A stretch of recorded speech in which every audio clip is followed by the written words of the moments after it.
Hello, everybody, and thank you for tuning in to the Liberty Report. With us today is Chris Rossini, our co-host. Chris, welcome to the program. Happy Friday, Dr. Paul. Very good. Today, Chris, we're going to be talking about something that is very important, and I've been toying with the idea of dealing with gold as money. But, I went to Washington to help straighten that mess out, and I don't know what I've done. I've gotten a little bit of attention, but not necessarily. But I do think the world and our government is moving toward the importance of gold being used in the monetary system. Not because, the economists of our universities and the politicians in Washington all of a sudden said, hey, Ron Paul was right, we got to go to the gold standard. It's out of desperation that paper money always fails. So that's what we want to talk about today, because right now there's a lot of articles appearing. There's always articles appearing about the stock market and the bond market and interest rates, but the articles this week have been more on the dollar. And even though the dollar is strong on the international market against other currencies, the dollar really isn't strong, and it's the potential of dealing with the dollar. Right now, nobody's made much of a calculation because the interest rates have crept up. And it hasn't helped the savers in the country. No, they're not getting any more money. But the interest rates have crept up, in treasury bills and long-term bonds. Guess who's that's hurting? That's the government. And who's the government? That's us. So yes, there is a big burden of things going on, and it's going to put pressure on the dollar. How this will actually work out, it remains to be seen. But I do know that over history, that even our country did it. They resort to gold when they have to restore confidence. After the continental dollar failed, they finally said only gold and silver could be legal tender. They suspended payment on several times, World War I, and then also during the time of the Depression. Immediately they said that you can't use gold anymore, you're not even allowed to own it. But when they realized this was getting out of hand, they finally re-legalized gold, a step in the right direction. So they do resort to gold, and that is the story. And the countries we hear now, sometimes, the countries that have gone through runaway inflation, they're talking and moving in that direction. So, there's a lot of power and control in the special interest, but ultimately there's a lot of power and control if there's even a small amount of freedom, that people will resort to a sensible system, and so far we don't have one. But we're not going to talk so much about investment, so to speak, in gold, even though that is a real thing, and a lot of times it's referred to more as insurance. But it is very important. That's one of the reasons why we work closely with Birch Gold, because they help us out on our Ron Paul Liberty Report, and they also offer an opportunity to get more information from them on just how you handle this, because there are so many variables. The government's a variable, the deficits are variable, and people can't predict the future. Even those of us who think we understand the free market and the business cycle, we realize timing is out of the picture. So investing is a tough job, and really the basic reason why it interests me, it's trying to protect the most number of people possible, because we are going to have a major crisis, and you don't want to be you're there with your family and 100 other people. The more the merrier, that understands what liberty is all about, and those principles, and also why precious metals have to be legal. And that was also one of the reasons why in Congress I always pushed the legislation of legalizing competing currencies. And if somebody can come up with a very straightforward absence of all fraud and have a crypto type currency, I think they should be legal, but I just don't believe that people should stretch it and do illegal things. That's the government. They've been doing that with money for a long time. But that is, alternative. So if you are interested in getting a little bit of information, Birch offers some information. There's a number on the bottom of this page. Is a text number. If you call there, they'll send you information. And guess what? It doesn't cost anything. It costs them to send it to you, but hopefully it'll be a benefit to you if you read it and catch up. But I love the study of monetary history and all of history and how the cycles occur, so that fascinates me.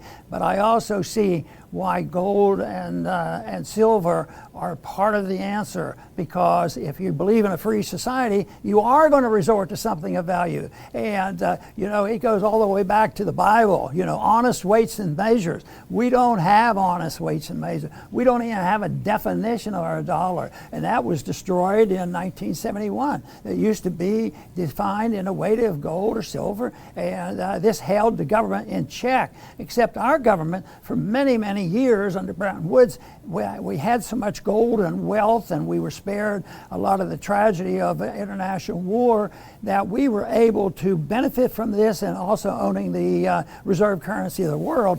We did quite well. But guess what?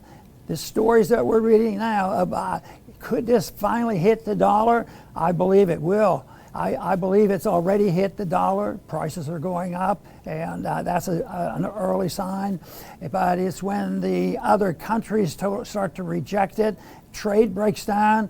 We have compounded that problem by interfering with sanctions and tariffs and all these things, along with not providing a unit of account that you can define. So nobody, when I'd ask that question, the one thing the Federal Reserve officials would say, well, if you came and you want your dollar bill redeemable in something, we'll give you another dollar bill. They say that in public and sort of smile.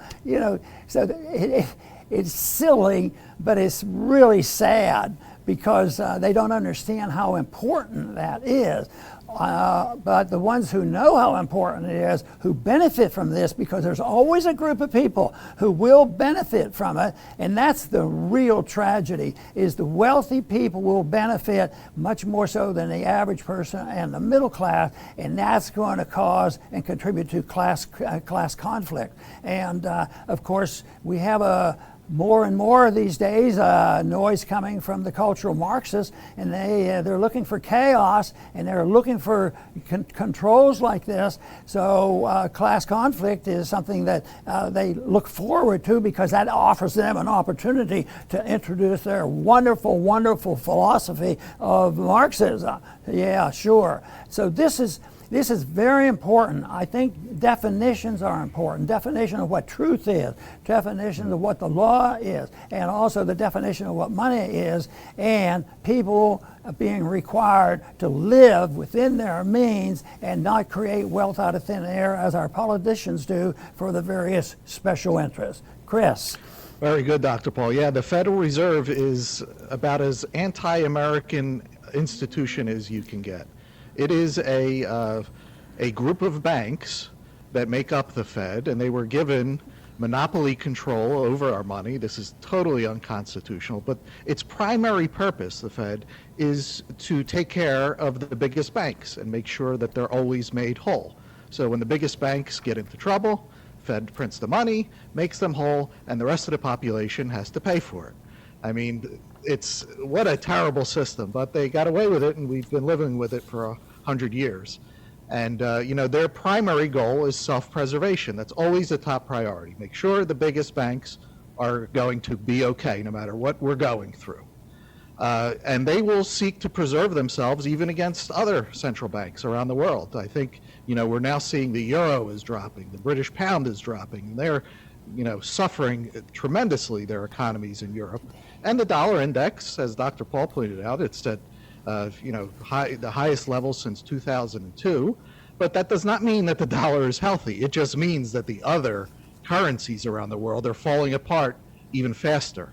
So while the Fed may preserve itself for the moment, the same fate awaits us that, Europe is going through, and, we will have to suffer the same consequences, just at a later time. It's like a game of musical chairs where, one chair is always removed, but at the end of this game, there will be no winners. Not even the Fed will win this game, and that's what we're talking about, is there's going to have to be a major monetary reform to put together a rational system once again. And once again, I want to remind our viewers that when those reforms are finally agreed to, that it has to happen, it can end up in a real calamity and end up with a worse dictator than ever. But a lot of times, as it's happened so far in our country, and hopefully at least when the reform comes, that will make some sense out of it rather than resorting to the violence that it could create. The whole thing is gold. Gold is honest. You can't print gold, and it keeps the politicians honest. That is the thing. The politicians can't play favorites. They can't have. They can't buy votes to the average middle class by promising free lunches and free everything. You know, send you to college for free, and if I will loan you the money, but you don't have to pay it back. That kind of nonsense. So, but if you're on a gold standard, you can't do that. You say, well, wouldn't the country be a lot poorer? No, you get a temporary benefit, you know, from counterfeit money until the people wake up and decide, hey, this is counterfeit money. What are we going to do? I'm going to get rid of it. You try to sell it, and before everybody knows about it, then they're all trying to race to the doors to find out what can they buy, and that is what is starting, and that's why prices are going up. So gold is a protection of liberty. Gold, if you're on a gold standard, and the politicians have to be restrained, you know, the warmongers wouldn't win all the votes. Republicans and Democrats inevitably pass the defense budget, and then they both endorse, you know, the policies that said, well, a little war here, a little bit war there, that might buy our president you a famous person in history. Yeah, sure. And they actually believe that because under some circumstances that has worked, where people that fought a much more legitimate and moral war than what we did in the Middle East. You know, 2 wars, if you look at Iraq and also at Afghanistan, plus others going on, these things don't go on for a year or two. Just think the World War II, because it was a declared war, it was a serious thing. The people went together. There were some, you know, things that could have been done differently. But after 3 years, that whole thing was over with. So there had been no effort to even pretend they knew why they were starting a war and why went 6,000 miles away to start bombing these countries. And it wasn't just Iraq. I mean, we've been fighting with and stirring up problems. We did. By a coup that we committed in 1953.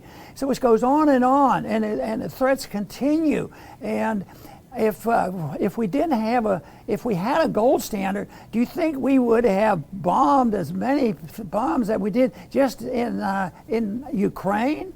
You know, I understand. I think we dropped more bombs on Vietnam than in World War II. It's totally insane.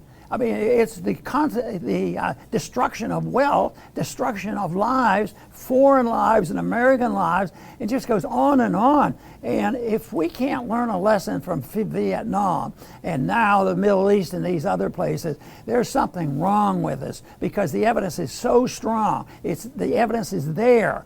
And you say, well, how can we stop it? Because we have these politicians, they don't listen to the Constitution.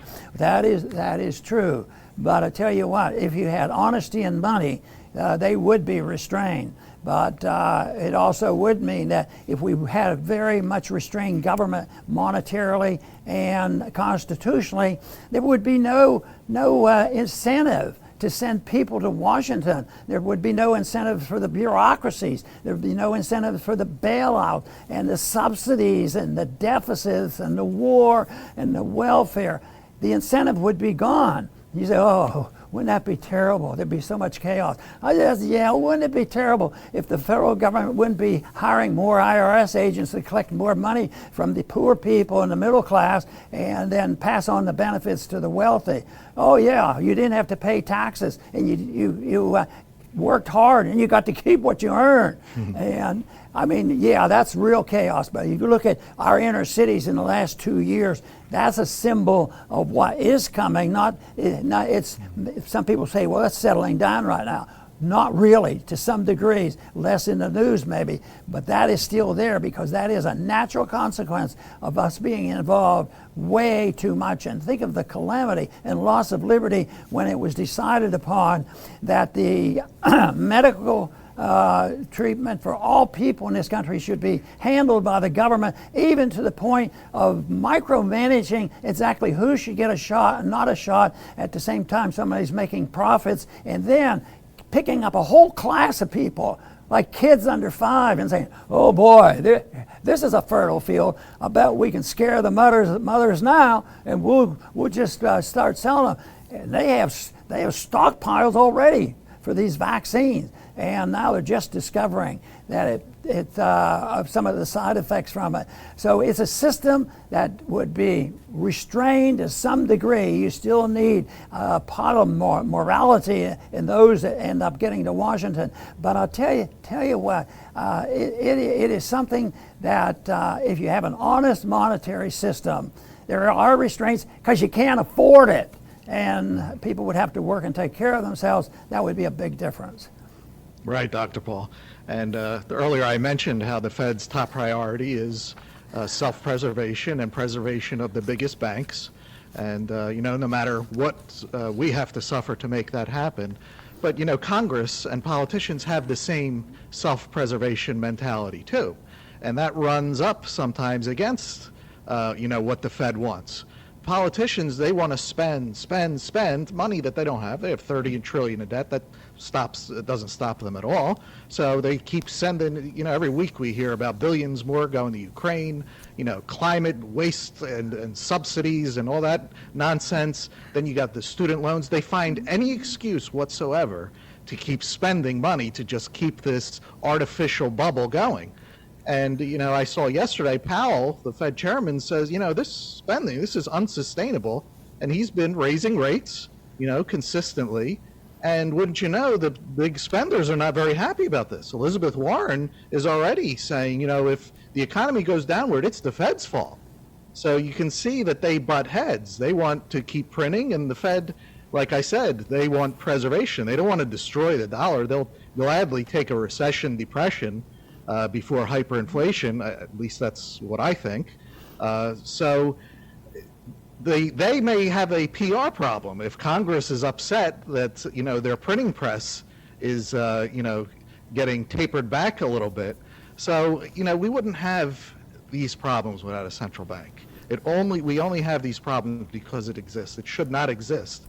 So you have all these people, Congress and the Fed, all these people who are creating problems. They're battling themselves to preserve themselves. And, no matter what, we're the ones that have to foot the bill, and that's a real problem. Very good. The boom period is hard to stop, especially in the early stages, because nobody understands what the cost is really going to be. And there will be beneficiaries, and that goes on. But the whole thing is that the boom, according to the Austrian economists, recognize that as the boom is going on, that there's always a correction. And this is one thing that Mises and Hayek said, you can't avoid it.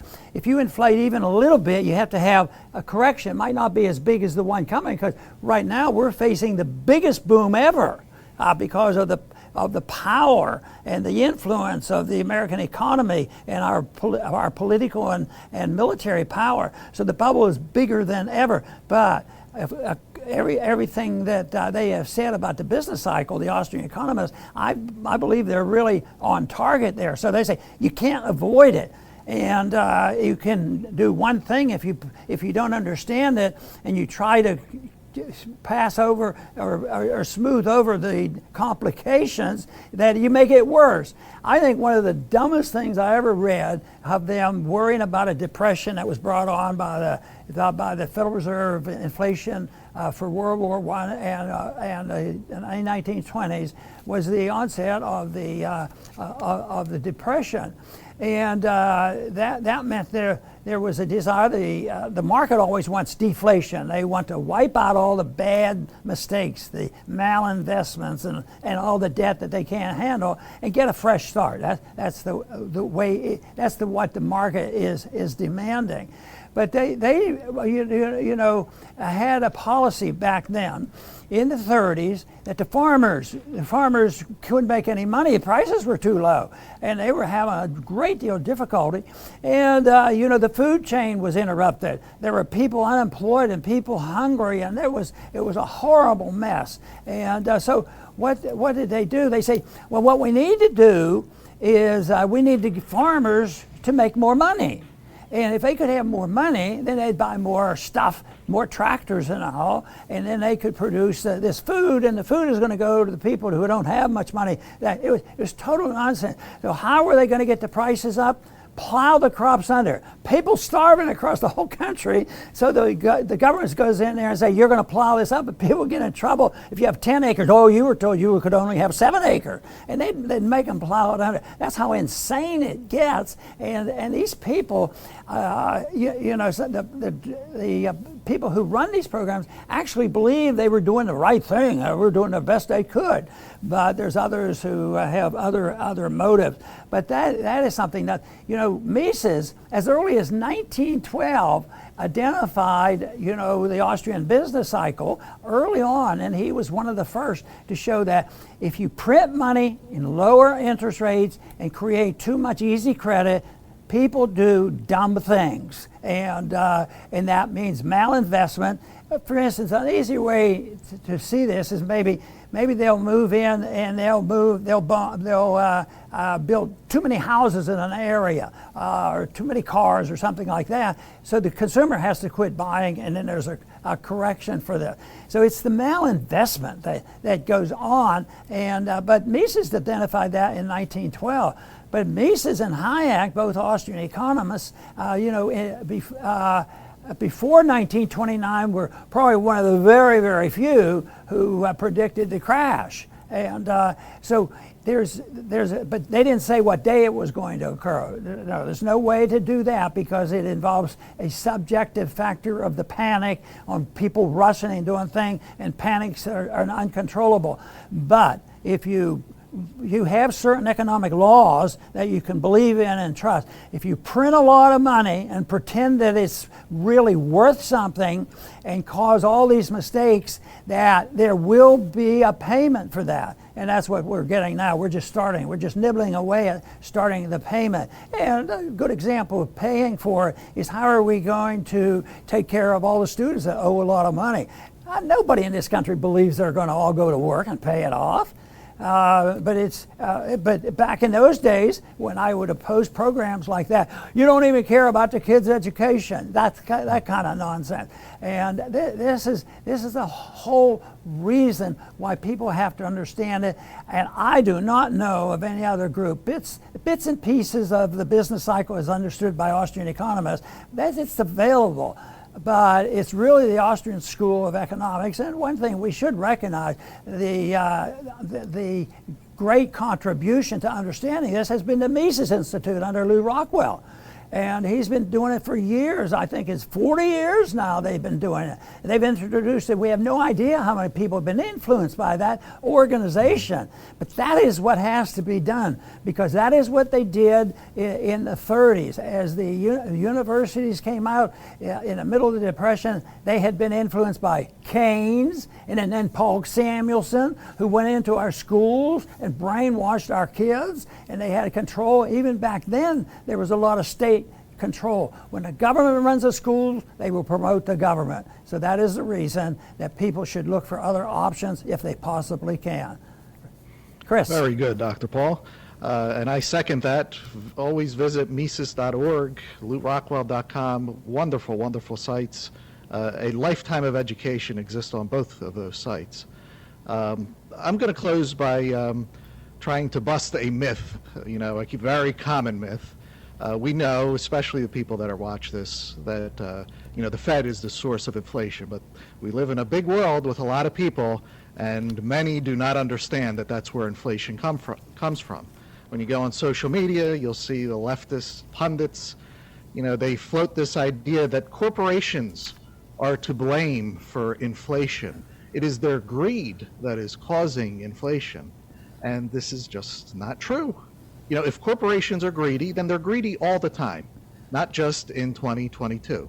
At all times, corporations want us to pay the most amount of money for their products that they can sell it, for.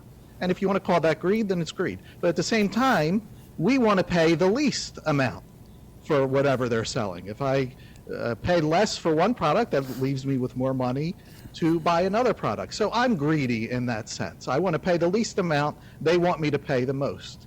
That's why there's market prices. That settles this battle of greeds, so to speak. Now, when we're in a situation like today, where prices are going up everywhere, butter and bread and gas and energy, and all across the board, this is signaling that something is wrong with the money. And what is wrong with the money is government has spent trillions of dollars that it does not have, and it only was able to spend it because the Fed printed it and handed it over for them to spend. So the dollar devalues, it is worth less, and corporations have to adjust.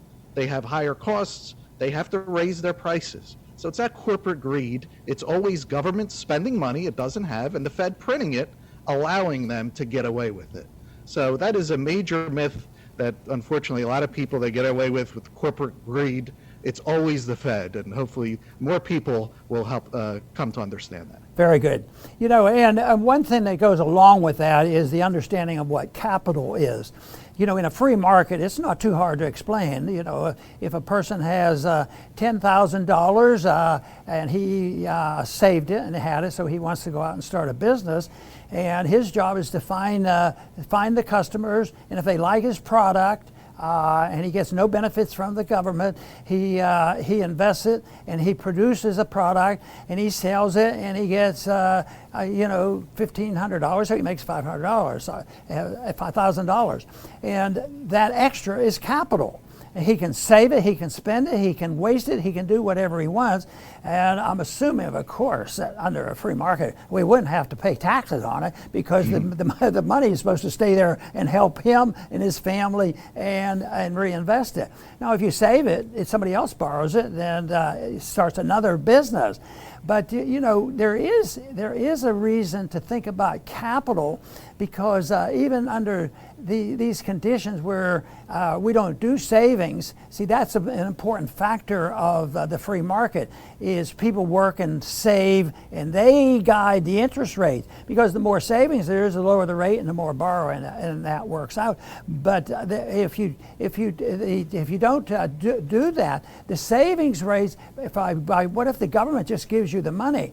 Well, there's no incentive to save. It still bugs me right now to no end that people just ask, I work hard, I save, I have this money, I have a couple of dollars, and they want to pay me 0.5% or something. I mean, but if they want to go out and borrow something, somebody's making 12%, if they have to pay, or they have to pay 12%, credit cards and things. So it's a very, very bad system that they have.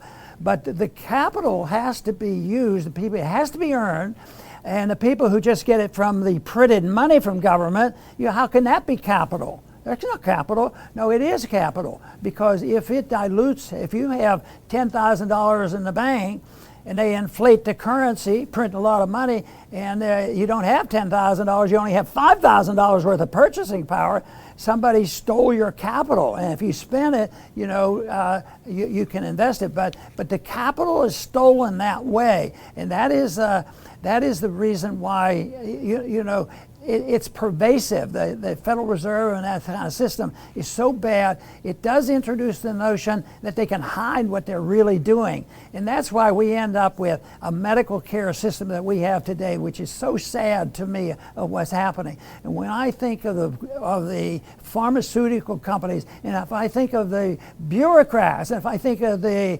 ringleader of the bureaucracy in COVID, lockdowns and all this, that is so bad, and the destruction of the doctor-patient relationship.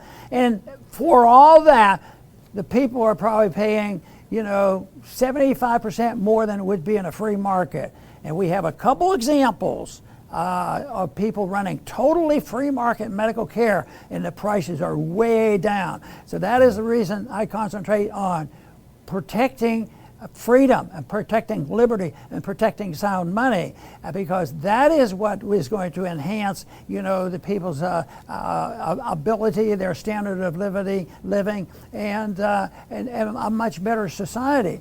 But it is not a complex system. It's just recognizing that people have a right to their life and their liberty, and they should have a right to the fruits of their labor. And all of a sudden, you have a couple rules to follow. You can't kill people. You can't lie to people. You can't, harm people, and you can't mess up their property. Oh, that's the case, huh? And and if you're not allowed to rob your neighbor, and you can't send your congressman to rob from the neighbor because you want something. It's not all that complicated, but the one incentive, people say, well, that's too much trouble. I like a free lunch. I'll tell you what, your free lunch is going to disappear, but if you have this system where you have freedom of choice and you have voluntarism, believe me, you won't be begging for more welfareism in a country that can't afford it. So the system right now is in a position where it's going to be changed. The monetary system is going to change. There will be reform, and we can start off by being serious about the Federal Reserve and serious about sound money. I want to thank everybody for tuning in today to the Liberty Report. Please come back soon.